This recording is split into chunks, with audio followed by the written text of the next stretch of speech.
Donald Trump, America's 47th president. And if I frame Donald Trump as a winner and nothing else, then everything makes sense. Today, we're breaking down Donald Trump's mindset. And whether you like his policies or not, we're going to just share the raw mental frameworks that actually help him win. He's one of those guys who will jump off the cliff and build the wings as he falls down, so to speak. A huge amount of professional bandwidth for entrepreneurs can be eaten up by thinking about how the decisions will be perceived, where he just, as I said, gives no Fs and just does the thing anyway. He has done things that could be considered reckless. There's no arguing that. And yet, in the aggregate, here we are.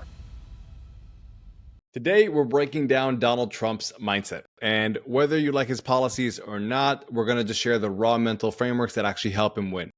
Now, again, whether you love him, whether you hate him, whether on the right, whether on the left, he's doing something right in order to achieve the results that he's achieved. And if you're willing to ignore these things, you're basically doing them at your own peril. There are a lot of leaders in history that you can agree with or disagree with, but we have to look at what they've done in order to succeed, or otherwise we're just missing out. So what we're going to cover today is why he has this unshakable confidence, his masterful control of his own internal narrative, not the media's narrative, but his own internal narrative, and how his zero F's given approach, it's not just polarizing, but it actually does something really, really favorable for himself as far as his own ability to keep going. So with that said, I want to welcome Alex. Thank you for being on the pod. Thank you, Itamar. Very well. How are you? Good, good. So before we get started, any initial thoughts on this? No initial thoughts other than my own yo-yo perspectives on Trump over the years of witnessing him. So I'm really excited to get into the topic. Cool. All right. So what we're going to talk about, there's going to be three main points. We might obviously swerve a little bit, but I'm going to explain each point, and we're also going to talk about the counterpoint of that. Because the reality is he's such a polarizing figure that anything he does, there's going to have some kind of emotional reaction to it from a lot of people, and they're going to immediately say, oh, but that's bad. So we're going to talk about how that can be bad and how it can be useful, and how to be actually use that for yourself again so it's effective for you. So the first obvious thing with why he has such a good mindset is just he has this unshakable confidence. And I think the first thing that people immediately say, oh, that means he's just reckless. That means he can't listen to other people's advice. That means he's not a wise person. He's just arrogant. He's cocky. Now, that can be true. It absolutely can be true. But the reality is, if you do not have unshakable confidence, you cannot succeed with so many things consistently thrown at you. You're just going to, at a certain point, just like shell up and want to quit. So before we really dive into that, any initial thoughts, Alex? Initial thoughts are, how do you pass out confidence relevant to competence? Because there's different schools of thought here. There's the fake it till you make it crowd. Just act confident even though you don't know what you're doing. And so is that something which you feel that Trump's almost world-class level of confidence exceeds his level of competence, is relative to his level of competence? What's your perspective on that? I think he's very much shown that he's one of those guys who will kind of like jump off the cliff and build the wings as he falls down, so to speak. And again, without arguing right or wrong philosophically, this is the results that it's produced. And this is something that I want to make this podcast about. It's not necessarily by diving in, is this the right thing? Is this the wrong thing? Philosophically, is this better for society? Is it better for humanity? Whatever it may be. But just think, these are the results it's created. He's constantly put himself in a place where he's like, I can do this. I'll make this happen. And he figures it out some way. And I think that's where he's very unique.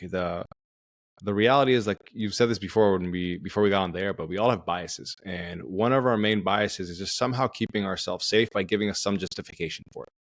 And a main way in which we do that is by saying, oh, I should figure this out first. Until my competence gets to this level, I shouldn't go for it. And he does something very opposite. He has just such strong innate belief in himself that he can figure it out, that regardless if he doesn't know it yet, he just says, I'm going to put myself into the situation, and then I will figure it out. And we'll talk later about how he sometimes makes mistakes along the way and how he recovers from that. But just that initial thing is the differentiator for so many people. The pace at which he moves at, it's pretty wild. Great. Yeah. So one other big thing I wanted to say as far as his unshakable confidence, and this is something that we've talked about in the pod in the past, Trump does not use self-deprecating humor. He recognizes how important confidence is, and he never puts himself down, ever. Like I tried Googling it before the podcast just to make sure. And at one press event, he apparently joked. He said, "My staff was concerned that I couldn't do self-deprecating humor. And I told him not to worry. Nobody does self-deprecating humor better than I do." It's like, you could tell, it's like, if that's his self-talk every time, yeah, he's going to believe in himself. And I think there's part in society where it tells us, like, oh, you have to be humble. You have to stay humble, because logically it kind of makes sense that if you stay humble in certain things, you won't trip yourself up, you won't make unnecessary mistakes, and so on. And that is absolutely true. On the flip side of that is also, if you keep putting yourself down and saying, like, only go where you're 100% certain of your level of competence is already established, you're really limiting yourself. Where he has this, he doesn't think about, like, to go back to your question about competence, confidence, he doesn't look at his current level of competence in a specific field. He looks at his level of what he believes he can figure out. And he makes his decisions based on that. And that, what can I figure out, constantly gets boosted because he keeps boosting it for himself. It's like, there's a lot of talk sometimes about, these polarizing people like Kanye. Everyone says Kanye West. Like, he definitely has some genius in him. There's no doubt about that. He also has some things that are a bit different about him. And there's that famous story that he has a giant painting of himself in the entrance to his house.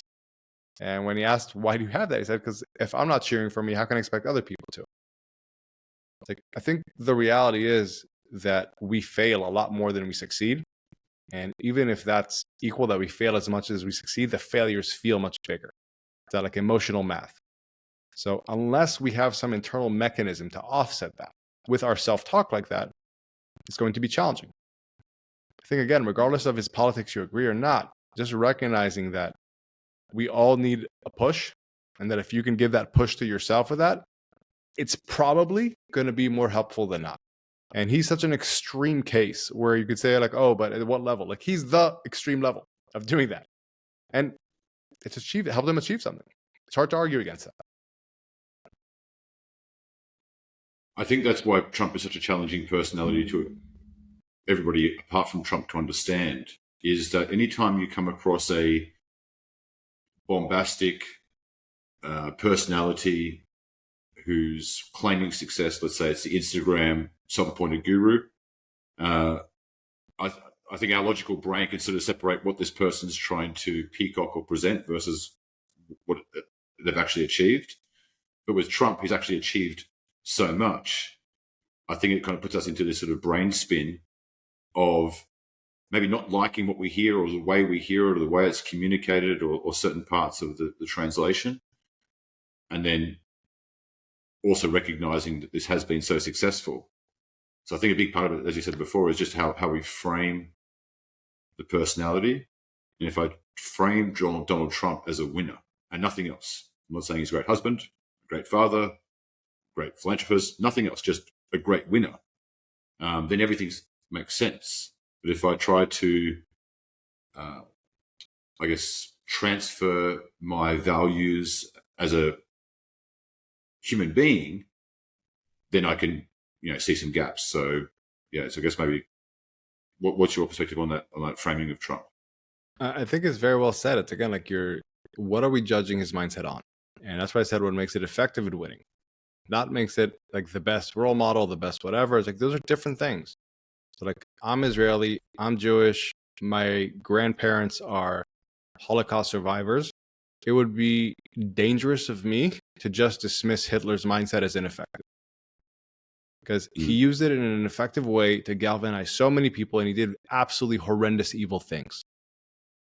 Those are the values. With that, if you ignore that the way he did things was effective in a certain level, what he was able to do, then somebody else is going to use those tactics again. And I think this is, again, the distillation. There's a difference between you saying this is effective in achieving a goal, and it also aligns with my values. It's very different things. And again, that's why I said at the beginning, like, you can ignore these things, but it's at your own peril. Because the reality is they're effective in the world. And if we're being realists here, we have to see what's actually working, what's not, And then if we really care about our values, we have to look at that even more and say, okay, how can we use this within our value system to actually make sure good things happen with this? Cool. Yeah.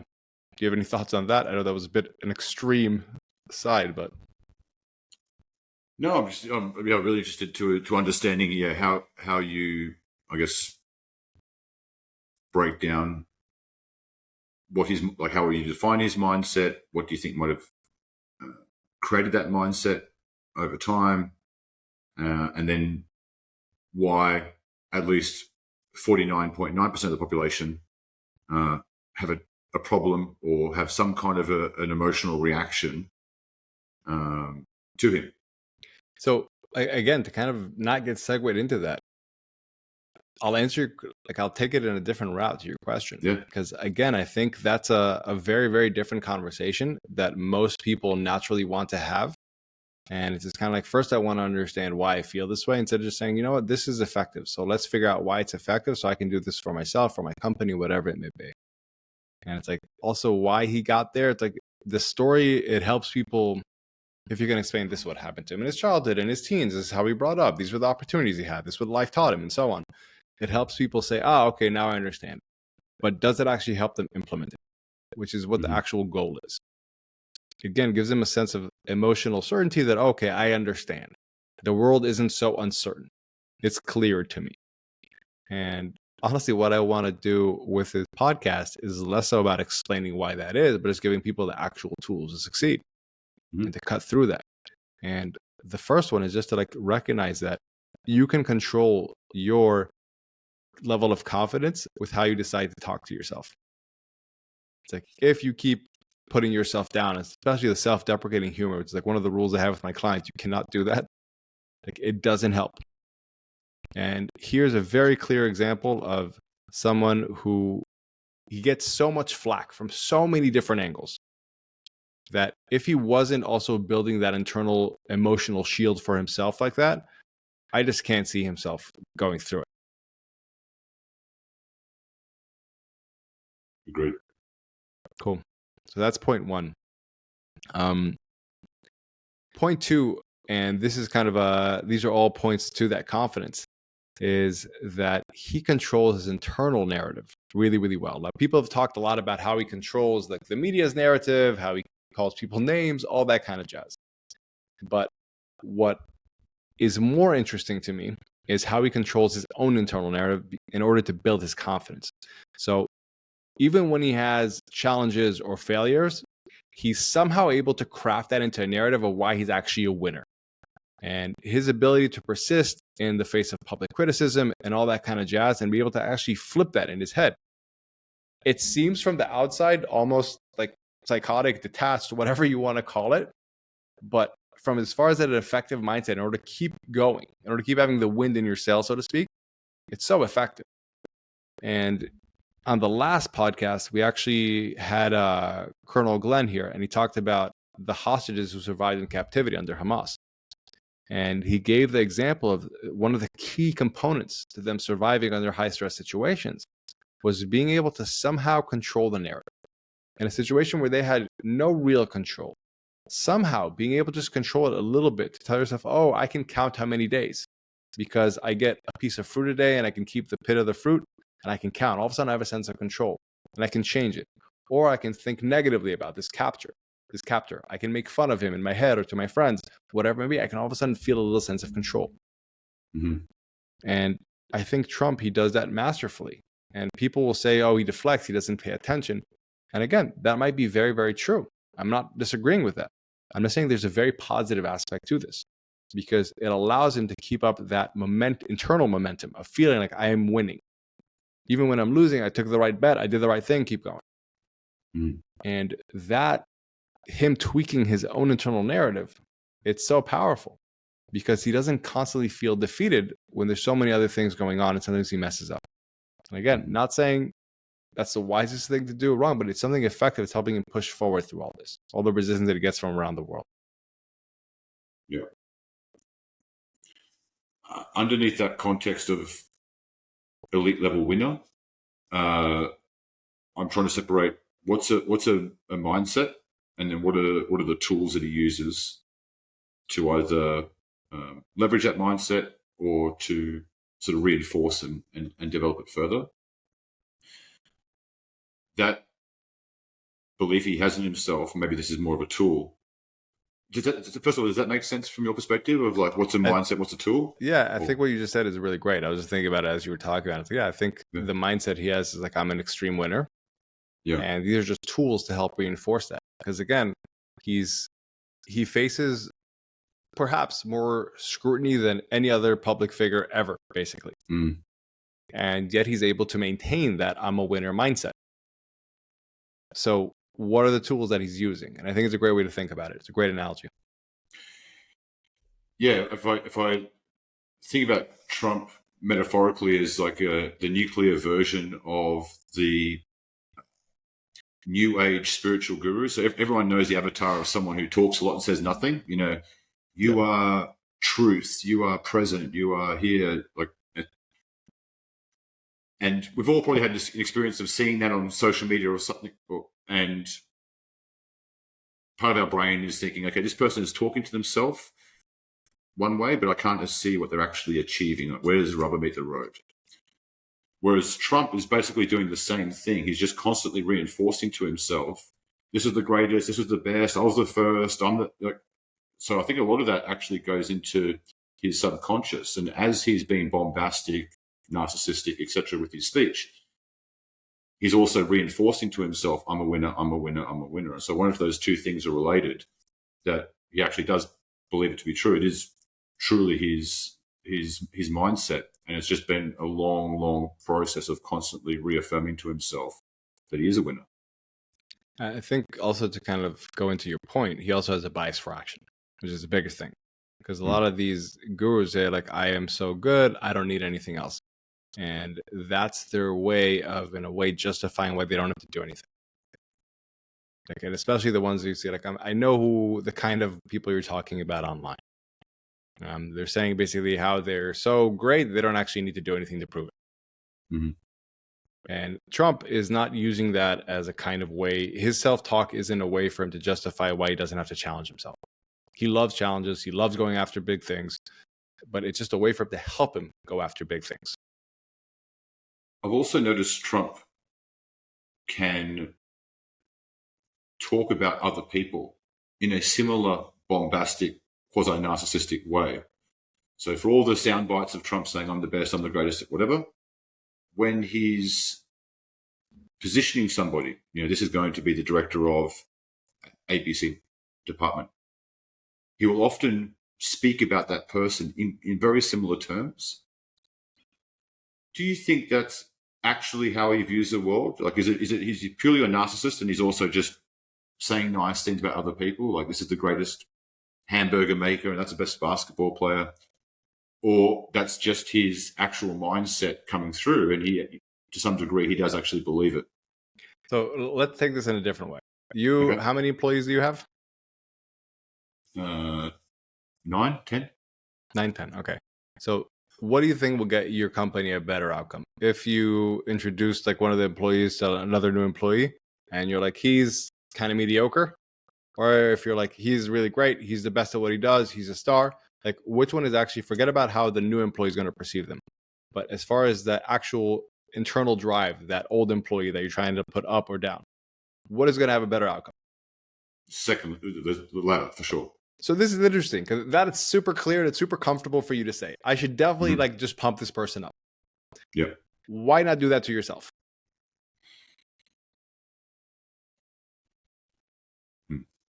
What's the initial resistance? To go, it's not humble, it's not okay, it'll cause me to overstretch myself. Like, what is that initial resistance there? I think it's within what your pod with Glenn was discussing, how we frame ourselves. Am I a victim or a survivor? Because I think how we frame ourselves and then the gravity that framing develops over time, if you view yourself as a survivor, you're much more likely to, hey, I've experienced these difficult times. I withstood the storm. I'm 10 foot tall and bulletproof. Versus somebody else like, why did these horrible things happen to me? And so I think that we're I can only speak for myself, where my own personal bias is there's probably been times where I've had both mindsets, and I definitely realize the constraints that the victim mindset puts upon you, because you start building gravity. Like, I'm the kind of person that bad things happen to. I'm the kind of person who does all the toil and doesn't get the reward. And so it gets easy to look at other people because we probably don't have the same perspective. We don't have a full comprehensive understanding of that other person. So we can say, at this function, this person's great. But they might actually be, framing themselves in a slightly different way. So that for me, listening to that last podcast was a really cool tool to just hear simplified. And I think it makes a lot of sense when trying to understand someone like Trump, separating the mindset versus the actual communication tools that he uses. I just see it as this constant, like, self-fulfilling confidence builder in him and in everyone around him. So maybe that's one of the magic things he does. So I'll say two things about that. One of the magic things he does about that is that how quickly he does it. Like, if someone tells him he's wrong, check your facts. It's immediately his retort. Like, he doesn't even give pause to thinking, like, did I do bad here? Like, he immediately snaps into that I'm a winner mentality, I'm a survivor mentality, whatever you want to call it. And again, I get that people will say there are negative things there, and I'm not arguing that. All I'm saying is that from what we're seeing in the aggregate, in the overall, it has served him. And I think that's the big thing they're saying. At the overall level, it has served him. That's part one. And part two, our natural default will be to try to stay small and try to stay safe. So of course people are going to say, no, you shouldn't do this because, but just to recognize that's your natural default to say. Is the actual logical thing. And what we did here is we said, like, well, what would you tell to another employee? Like, oh, to another person, I would definitely boost them up. To myself, though, that doesn't feel comfortable. And I think that's the big thing. It's like, if you'd obviously say, like, this is how we would treat somebody else, why don't you treat yourself that way? And like, he does that very, very well. He's his own best cheerleader, so to speak. Like, somebody tries to tell him, like, why he should think negatively of himself, he immediately shucks it away, pushes it away. And he has so much of that to constantly deflect that there's something that could be learned here. He's doing a great job at that. Not again, his politics, whatever you want to talk about, but just at that, when you look at that, it's hard to argue against it. Yep. Do you think that part of the challenge that we have understanding someone like Trump is that we transfer our own self-audits, which across multiple criteria, right? You're a husband, you're a father, you're an entrepreneur, you're whatever you are. And you're trying to juggle all those balls in the air. And you look at someone like Trump, and the mind starts to break about how could someone carry that approach. I'd love to be a fly on the wall to a relationship counseling session between Trump and Melania. First of all, it wouldn't happen. Trump would just say, Melania, you're confused. And I could do much better than you. Look at me, I'm king of the world. So first of all, he wouldn't even engage in it. Second of all, the only answer is Melania is confused or wrong. So in other aspects of Trump's life, I'm making assumptions here, I could assume I wouldn't want to be that guy as a husband, maybe as a father, as a friend. I'm sure he's throwing a lot of people under the buses. But if I can recalibrate my perspective to this is an extreme winner, and what he's trying to win in right now is being king of the world. Well, it's hard to do that and rewrite the book and being the world's greatest husband or father or friend or other things. So I think that's a real challenge, is to just constantly recalibrate our perspective to know a very singular thing of being incredibly successful either in business or in politics, as opposed to transferring how we value ourselves comprehensively and then looking at him and saying, for sure, there's gaps in his armor. I want to, this is going to bring this to point number 3 in a bit of a different way. So I want to break it. I'm going to repeat back to you what you said in a bit of a different way. Tell me if I'm hitting correctly. Okay. That saying, how can he have the energy to deal with all this? He can't. So therefore, that means that he's choosing to point his energy in one direction, which is different than what I would do. And that's why he's able to do that. Is that correct? Mm-hmm. Correct. Yeah. So here's another thing that is true, probably. What's also true, and this is something that I observe very clearly in him, is that he saves so much more energy than most people. And here's what I mean by that. Everyone thinks he's going all across everywhere. He's so busy. He's doing so many things, talking, tweeting, whatever it may be. I think the amount of energy that people, like the biggest amount of energy that people waste is about thinking, how will people think about this? Is that initial survival instinct of, will the tribe accept me? And he saves so much energy by not caring. And people always talk about him being polarizing and how it's like such a good political tool because while he's alienating some, he's really locking in others. But the reality is his polarization seems to be coming from a place where he's just like, I know what I think and I do not care what anybody else thinks. Like, if you align with it, great. If not, you're a loser.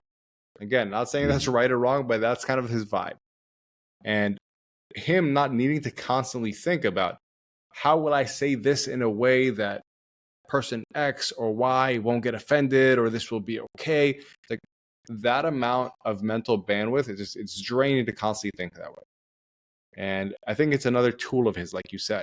He gives so little F's about what he doesn't care about that he doesn't waste the energy that most people do. Like, we're just operating from an assumption of, this is how much energy we have, without taking into account how much energy we waste on those kind of things. And it was interesting also that Musk is now one of his closest people.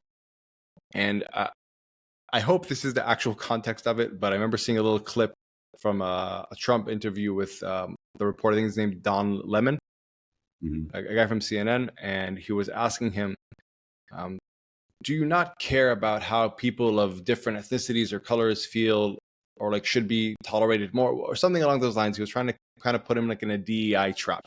And Trump was just like, and Musk was just like, no, I don't care about that. I care about bringing the highest quality people into the company that are the smartest and going to work the hardest. And you could see the guy was just like, that's not, you can't answer me like that. That's not allowed. You have to care. Yeah. And Musk was like, I just don't care. No. He's like, no, I just don't care. And he was with humor about it. It wasn't even like a big, like, listen, it's okay. I understand why you think this way, but I don't care. It's like, no, I don't care. And it's a superpower. Like, once you can get really, and again, values, effectiveness, different thing here.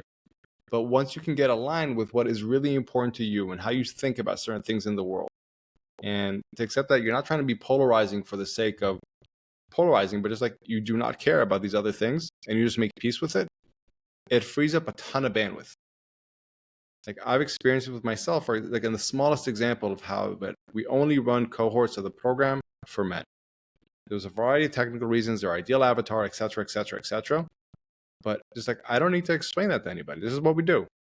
And people complain and people say this, people talk negatively about this or that. I'm like, okay, whatever. And I don't try to justify it.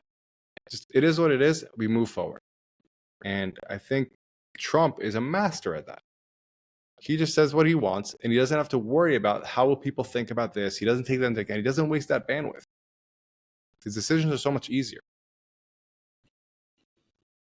That's a great takeaway. So the two takeaways from point number 3 for me personally were, number one, his prioritization of bandwidth, or just the fact that he doesn't have a bandwidth bleed of thinking through how other people perceive him. So if you're a CEO right now and you need to make a headcount cut, how much of your mental bandwidth is eaten up by trying to think through the downstream consequences of this change and how you're going to be perceived, what people are going to be saying. So Trump just doesn't even entertain that at all. He's just focused on taking action. So that's huge, because I think I definitely agree with that a huge amount of professional bandwidth for entrepreneurs can be eaten up by thinking about how the decisions will be perceived and trying to optimize the chances they're perceived positively and mitigate the chances it's perceived negatively, where he just, as you said, gives no Fs and just does the thing anyway. That's a big takeaway, something which I hadn't observed or hadn't really considered from that perspective previously. Yeah, man, I think it's such a big thing and people underestimate this. Imagine, let's take it to an extreme scenario, being worried about everything all the time. How much energy would that leave you to actually focus on the important things and to just move forward? Very little. And you keep subtracting that down to caring more about what people think, how will this be perceived, how will this look, etc., etc., etc. Like, the less you can need that, the less you have to spend energy on that by just saying, you know what, I've clarified my thinking. This is what I believe in, and I accept that some people are going to be upset by it. Some people are going to say negative things. I accept and expect that all these things happen, and I'm just like, it is what it is. I'm not going to try to avoid them. All of a sudden, a lot of the decisions become simpler. You don't waste all that energy. And guess what? When you waste less energy, it's easier for you to control your internal narrative. It's easier to do that, for example, at 8 a.m. than it is at 10 p.m. when you're tired. Same thing here. And therefore, when you can do that as well, it's easier for you to have that unshakable confidence. And it's a big thing how these things all tie together. And to go back to your analogy of the CEO or the entrepreneur, whatever it may be, it's like, if you're clear on what is important and what is not, it's not about being polarizing. It's just about focusing on what matters to you and just saying the rest doesn't matter and just letting it brush off your shoulder. After that, when you will have setbacks, and you will have setbacks, the quicker you can realize, you know what, this is a setback, but I'm a winner. I'm going to keep moving for this. I'm going to keep learning from this. Let's keep going. Instead of dwelling on it and talking about it and just being like, I feel bad, and immediately get out of that victim mindset, immediately shift into that, okay, winners win. Sometimes there's setbacks, but winners win, and I'm a winner. It's powerful. And just to give yourself that confidence. I think it's something that we talked about also, ourselves personally. Like, sometimes it is more impactful for the person, instead of staying humble and overthinking things and all that, is to have a delusion of grandeur. To have a self-belief that, you know what, I believe in myself more than my current abilities. Because what that will do is it'll force you to go for things that are beyond your current capabilities. And then you will actually grow. Like, that's where you want to be. And if someone's saying to themselves, I only want to do things that I know I'm capable of, they're basically in their comfort zone. Maybe at the slight edge of their growth zone. But if somebody's saying, you know what, like, I believe in myself enough that I can go for something that I don't think I'm capable of doing yet, that puts them into the edge of their growth zone, where they're going to have setbacks. But if they can control that internal narrative, they can say, this is supposed to be here. I'm a winner. I'm doing things winners do. Of course, there's setbacks. Let's keep going. And if you don't waste energy on things that you don't need to waste energy, you give yourself a really great chance at winning and accomplishing big things. And that's kind of been my perspective, just observing Trump. Again, not his politics, not his policies, but just his mindset and how he moves in the world.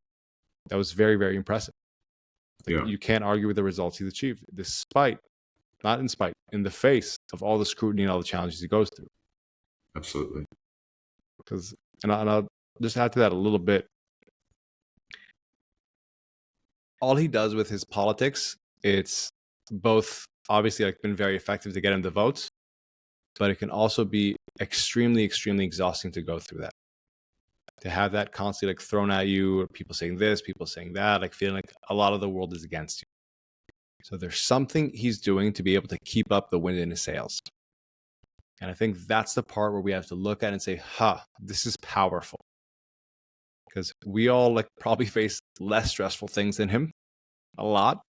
And sometimes we get the wind taken out of our sails. So if we can see what someone in that extreme is able to do that, and again, ignore the politics, ignore the policies, but recognize he's getting a lot of flack and he's able to keep pushing through it. So what is that part that he's doing? Can we just take that secret sauce and put it into ourselves? It can be very powerful. Absolutely. I've got some questions. Go for it. Have you got a next point you want to move on to from there? No, that was the main stuff. For a lot of my questions are going to come from my perspective, because for people listening who's like me, who plays devil's advocate to themselves, there's a point where you can get so good at playing devil's advocate to yourself, you become more effective at convincing yourself you're wrong than actually just being effective at doing the right thing. So it can be a double-edged sword. One of the things I think Trump does terribly is communication. And if we could do a find and replace for all Trump sound bites up until now, and instead of when he says me, he just said we, do you think that would take some of the it would reduce some of the friction that he creates. Because obviously Trump, when it comes to construction politics, Trump is not pouring the concrete. Trump is not drafting the documents. There's, huge teams of people doing things. Again, like, I'll jump in here. This is interesting because, like, this is a completely different conversation than what we're having right now. There's still like what we talked about right now is saying, like, he does all these things that could be negative. For example, like saying me or we. And therefore he gets the backlash for him sometimes from other people that play devil's advocate or whatever it may be. And yet he doesn't let that affect him. We just want to look at this part. What are the tools that he has that allow him to overcome a lot of these potential errors or potential setbacks or just negative, blowback? How does he keep going despite all that? And it's interesting because all this stuff about me, we, the communications, it's a very different conversation. And that's the thing I want to really focus this podcast in on. Despite whatever he might be doing wrong, and not just despite it, because of the things that he is doing wrong that cause a lot of backlash, he's still able to move forward. Most people, if they got that amount of backlash, they'd be like, you know what? I already had one presidency. I'm done. I'm going to chill in Mar-a-Lago and that's it. Yet he is somehow able to keep pushing forward. And you can talk about, all these things about pull energy, push energy, this coming from a dark place, not a power, whatever it may be. Beyond that, there are certain tools here that we just uncovered that are very practical, that everybody can use, that he's using to win. And I think that's really what I would like beyond the philosophical conversation of this a good idea, a bad idea. These are frameworks people can use. Yeah, maybe I should. Sorry, I think I'm with you. I could communicate that better. I think what I see as a communication error, that if he used more collective communication rather than individualistic, he wouldn't feel the friction. I wonder if part of that is actually part of his self-reinforcing confidence, in that when he's like, I freed the hostages, it's like, you alone, like nobody else was involved in this. No, me. So I wonder if his whether it's intentional or it's just in his DNA or it's conditioned, he will, even though he might have played 1% involvement in a thing, he will claim 100% credit. And not discussing this necessarily from sort of the media landscape or the populace, more so that he gets very creative at finding ways to reinforce to himself, I'm a winner.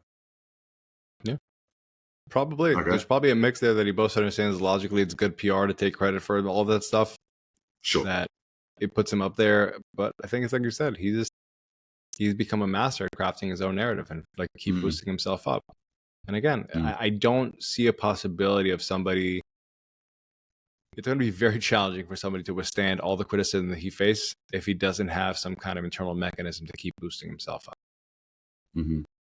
And that's kind of what I want to share. Just the more you can have that, there's going to be the emotional math. Even if you fail and succeed at the same rate, the failures are going to feel worse. So if you don't have an internal mechanism to basically shift that the other direction, like the positive self-talk, like controlling your narrative, like not wasting energy on things you don't need to be wasting energy on, it's going to be harder for you to succeed. If you and I just met today and I was a new client and I said, Itamar, my biggest challenge is self-confidence. I really want to think like a winner, act like a winner. If you said, hey, see this orange guy over here? That's what extreme confidence looks like. And I said to you, hey, I don't want to look or sound like that at all. I said, okay, cool, but just recalibrate. We're going to recalibrate the goals here, because I think a lot of people, they will say things. It's like, I want to be famous. It's like, well, being famous means you're hyper restricted. You've got paparazzi following you. So actually, you're living in a mansion in isolation. Is that what you want? And often I think what we have is aspirations versus a comfortable balance point for each of us might be different. That extreme confidence, because I'm sure everybody, if you said who here would like to feel more confident, almost everybody. Yeah. But at the extreme tip of confidence, it looks and sounds a whole lot like Trump. And if that's not your cup of tea, then maybe recalibrating your goals and say, I want to be confident enough to achieve X, Y, Z, but I'm not prepared to live life with that amount of conflict and friction, because when you view yourself as king of the world, which is the extreme pointy end of extreme confidence, you're going to have a lot of friction with the majority of people the majority of the time. So could you rephrase the question? A bit of like a, if there's a question. If you had a new client who said, I think I need, like, if I could just download extreme confidence, I'm squared away. Are they ready for the friction, the downside, the costs of extreme confidence? Because the cost of extreme confidence is everything we're just discussing in terms of all the resistance which he's probably creating, but comes his way. That could also very much be a belief. It's like if you're going to extreme confidence and you're going to like an arena like politics, it's going to inevitably have a lot of blowback, especially the higher you go up there. But there's a lot of places where you can have extreme confidence and all it will do is serve your life. And I think the biggest thing is just like when somebody, to answer it a different way, when a client comes to me and says, I want to be more confident, okay, so it's not about how do we boost your confidence, how do we make you less fearful? It's like, what are the actual beliefs or limitations you hold in your mind, or why you should do this, or why you shouldn't do that, or why you have to always make sure that nothing offends anybody, or whatever it may be. And we got to remove those. Now, where you choose to orient yourself afterwards, whether it's politics or whatever it may be, that's a different story. But again, even that is probably some kind of internal bias of saying, like, if I become more confident, there's going to be some danger there. Right. So your approach is, rather than a client coming to you and saying, Itamar, I want to become more confident, your approach would be, how do we make you less fearful? That's a very different perspective for most people to start off with. Is how do I remove the shackles as opposed to add the propellers? Yeah. And again, like all these things that we talked about, the self-deprecating humor, that adds shackles. Like when someone tells you you're wrong and you're like, you know what, I was wrong, I should really beat myself up about it, that adds shackles. It's like worrying about how everyone's going to perceive if you say this or if you say that this way or whatever it may be, it adds shackles. And Trump has just done a very good job about not adding that onto his plate. And I think that's the main thing. It's like, if you're going to all of a sudden remove these things from your life, you're not going to become a psychopath overnight, if that's what you're afraid of. It just doesn't happen. It's like, it's taken you, the best way I can say it, like a physiotherapist, when you go to them for an injury and you ask them usually like, how long is this going to take to heal? One of the first questions they'll ask you is, how long have you had it? Because if you've been walking on that bum knee for 10 years, like there's so many compensations there that it's not going to go away overnight. It's like, give yourself that delusion of grandeur. You're not all of a sudden going to turn into a psychopath overnight. It actually, you're inching more and more and more into just being comfortable taking more action because you're less afraid of the possible consequences.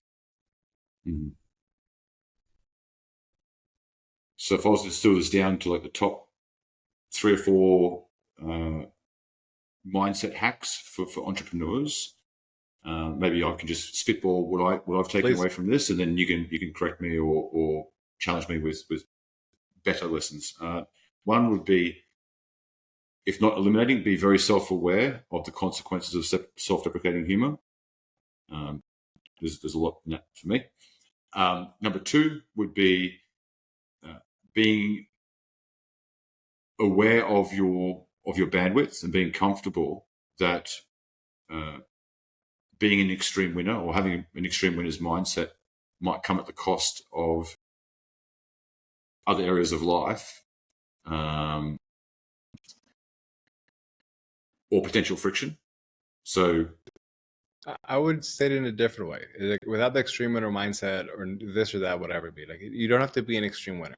The reality is, if you care less about trying to please everybody, you'll just have more energy to focus on what you actually care about to move forward. That's it. It's like, whether you want to be an extreme winner, or whether you just want to sit at peace with yourself on the beach, or whatever it may be.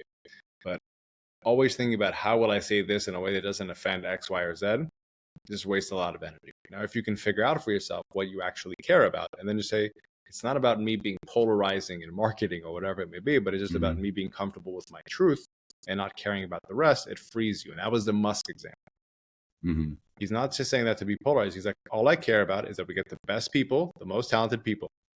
The other stuff I do not care about. And I get that it's your narrative, like the guy from CNN, it's your narrative. Cool, good for you. I don't care about it. I'm not going to apologize for that. Yeah, that's a better way of phrasing it. So number one would be being very aware of limiting self-deprecating humor, being aware of the tax that it plays on our psychology. Number two would be saying what needs to be said or doing what needs to be done, despite other people's sort of feelings or emotions, and just not giving out unnecessary bandwidth and just marching forwards, being hyper effective and efficient. And then number three, my takeaway from this would be the value of that self-reinforcement, even though it comes across in a very narcissistic, bombastic way, of that self-reinforcement, which I just view as another alternative to mantras and positive affirmations. It just comes across in a very clunky way. The value of reinforcing to yourself your wins and creating an environment in other people that when you translate that same mindset and transplant those attributes onto people around you, you've created this sort of environment of winners who view themselves as people who win. That to me seems like the three biggest takeaways that for me as an entrepreneur. Yeah. Am I missing something?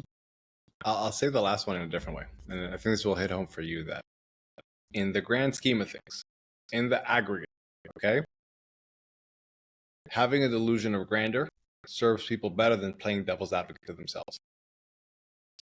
Playing devil's advocate to ourselves, why we can't do this, why we should do this, it makes us feel really smart. Oh, we looked at different angles, we understand things, we're so intelligent, etc., etc., etc.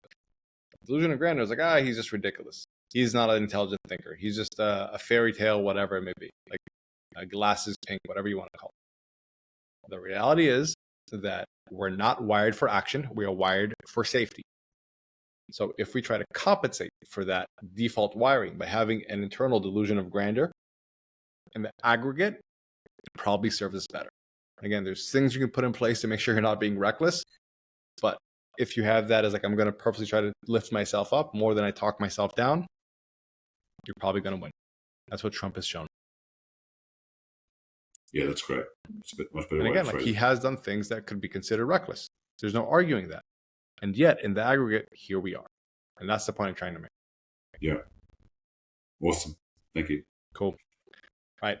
Thank you guys for tuning in. On that note, also kind of what Alex was mentioning, what we're going to be doing next week in the pod. And the previous week, we had Glenn, the head hostage debriefer for the IDF.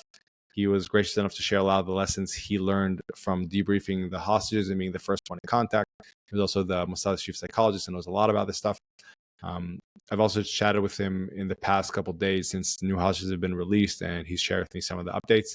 And what Alex and I will be doing on the next podcast is breaking down that podcast and making it very tangible and saying, how can we apply these lessons? What are the top lessons? How you can actually apply them into your life and your business so that you can win more. Aside from that, have a great rest of your day, and we'll see you on the next podcast.